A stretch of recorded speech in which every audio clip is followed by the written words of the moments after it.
Réfléchir aux activités du Haut Conseil juridique de l'Église méthodiste unique Côte d'Ivoire, faire le toilettage de ces textes et asseoir des stratégies de redynamisation de cette structure de l'Église, c'est l'enjeu qui a réuni en séminaire les membres du Haut Conseil juridique de l'EMUCI et leurs aumôniers.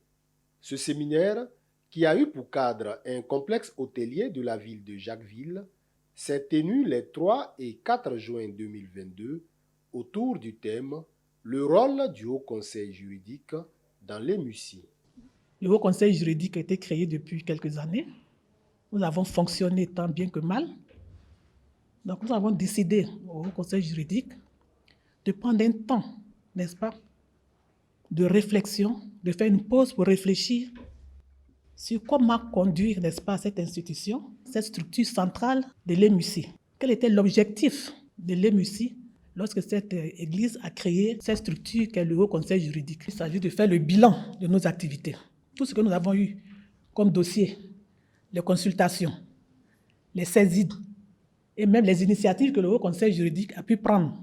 Nous allons revisiter tout cela et puis nous allons nous projeter. Est-ce que nous avons travaillé conformément à ce qui est attendu de nous? Quelles ont été nos faiblesses? Et comment réparer ça? Comment projeter dans l'avenir? Et comment sécuriser, n'est-ce pas, le Haut Conseil juridique?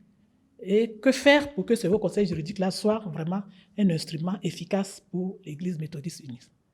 Composé de 14 juristes méthodistes, tous choisis par la conférence de l'Église, le Haut Conseil juridique de l'Église méthodiste unique Côte d'Ivoire est un des organes centraux de l'Église. Il est le garant de la légalité des actes de l'EMUCI, l'organe habilité à se prononcer sur la régularité des actions de la conférence annuelle de l'Église et de ses structures vis-à-vis du droit. Au-delà de ce statut de garant, le Haut Conseil juridique encadre, conseille et dit le droit pour les décisions de l'Église. Il a aussi un rôle judiciaire, juger les décisions prises par l'Église. Instrument au service de l'EMUCI, la genèse de sa mise en place est expliquée par le très révérend pasteur Philippe Adjobi, aumônier de cette structure. Il faut dire que depuis l'avènement de notre intégration à l'Église méthodiste unie, notre attention a été éveillée par les soucis que pose le monde aujourd'hui.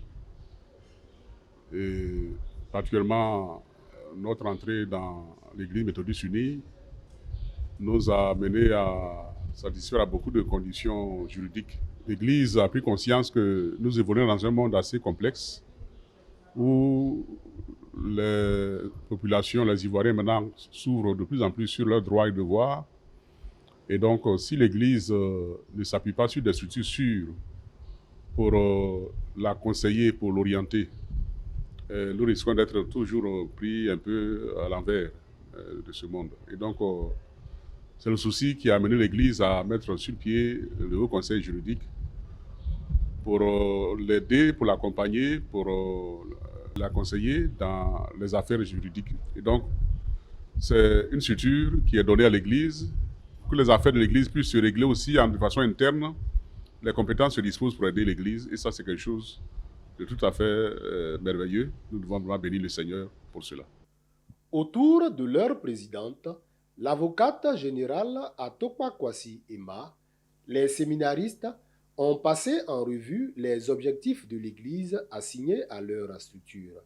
Ils ont échangé des expériences, fait des recommandations, avant de tous s'engager à œuvrer pour faire connaître davantage le Haut Conseil juridique de l'EMUCI. Nous venons pencher sur les tests parce qu'il y a une méconnaissance du Haut Conseil au niveau même de l'EMUCI. Donc nous venons pour travailler sur les tests afin de nous faire connaître, le Haut Conseil juridique à l'Église méthodiste unie. Afin de faire connaître son existence et promouvoir ses activités, le Haut Conseil juridique entend faire des communications aux assemblées de l'Église, à savoir les réunions des structures, les synodes, les assemblées et la conférence annuelle.